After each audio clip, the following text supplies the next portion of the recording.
بسم الله الرحمن الرحيم قل هو الله أحد الله الصمد لم يلد ولم يولد ولم يكن له كفوا أحد. الحمد لله رب العالمين والصلاة والسلام على أشرف أنبياء المرسلين نبينا محمد وعلى آله وأصحابه والتابعين ومن تبعهم بإحسان إلى يوم الدين. Assalamu alaikum wa rahmatullahi wa barakatuh.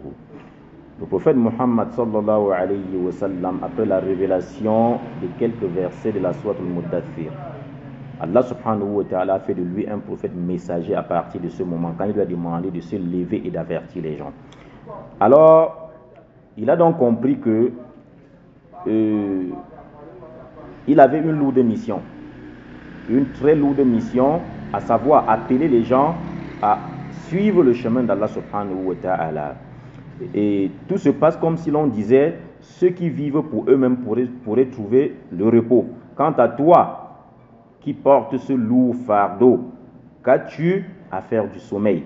Allah subhanahu wa ta'ala voulait lui faire comprendre que sa mission était tellement lourde qu'il allait se décharger de certaines responsabilités pour se consacrer uniquement à l'appel des gens sur le chemin d'Allah subhanahu wa ta'ala. Où trouveras-tu le repos? Qu'as-tu à faire de la chaleur du lit, la vie paisible et des commodités? Debout, une grande affaire t'attend. Voilà la quintessence de ce message. Le prophète sallallahu alayhi wa sallam a compris qu'il n'allait pas se reposer. Il allait batailler, il allait travailler dur, parce que ce n'était pas une mission facile. Il allait travailler dur pour appeler les gens sur le chemin d'Allah. Le lourd fardeau t'attend. Debout au travail, fais des efforts, trime, fatigue-toi. Debout, ce n'est plus l'heure du sommeil. Donc on comprend que lorsque vous vous engagez sur le chemin de la prédication, il faut savoir que vous êtes au service des gens.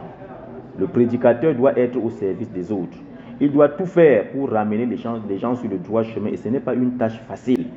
C'est une tâche vraiment difficile, et tous les prédicateurs devraient s'inspirer sur la manière du messager d'Allah sallallahu alayhi wa sallam.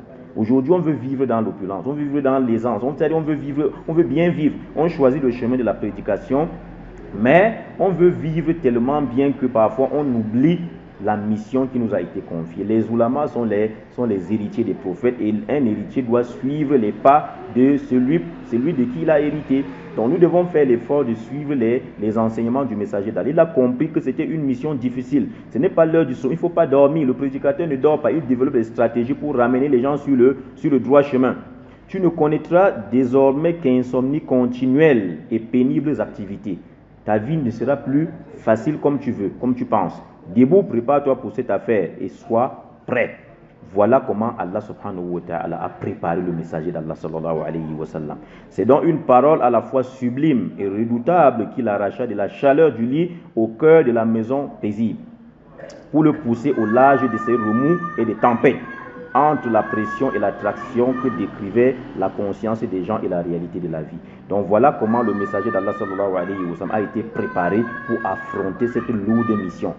Allah subhanahu wa ta'ala, lorsqu'il veut confier une responsabilité à quelqu'un, il le prépare d'abord, il le forme d'abord. Contrairement à ce qu'on voit aujourd'hui, des gens prennent des responsabilités alors qu'ils n'ont reçu aucune formation pour assumer cette responsabilité. Ainsi donc, le messager d'Allah sallallahu alayhi wa sallam se leva et ensuite resta debout pendant plus de 20 ans à prêcher la parole d'Allah, au cours desquels il ne connut ni repos et ne vécut ni pour lui-même ni pour sa famille. Il vivait pour la communauté tout entière, ce qui fait qu'il mettait les problèmes de la communauté devant ses propres problèmes, devant les problèmes de sa famille, parce qu'un prédicateur doit être au service de la communauté. Ce n'est pas la communauté qui le sert, c'est lui qui sert la communauté.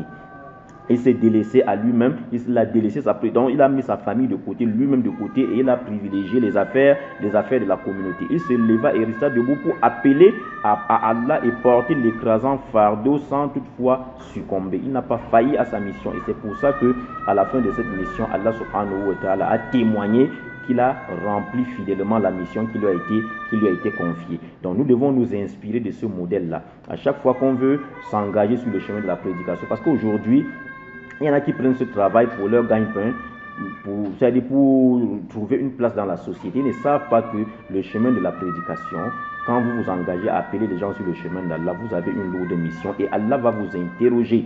Il va vous interroger sur cette mission. Il dit nous allons interroger les gens vers qui nous avons envoyé les messagers et nous allons également interroger les messagers. Chaque prédicateur sera interrogé sur sa manière de prédiquer, c'est la manière qu'il a utilisée pour prêcher la parole d'Allah. Donc nous devons nous inspirer de ce modèle-là. Voilà ce qu'on peut retenir sur cet épisode. Nous prions qu'Allah subhanahu wa ta'ala nous facilite la bonne compréhension et surtout la mise en pratique. Wa billahi tawfiq. Wassalamu alaikum wa rahmatullahi wa barakatuh.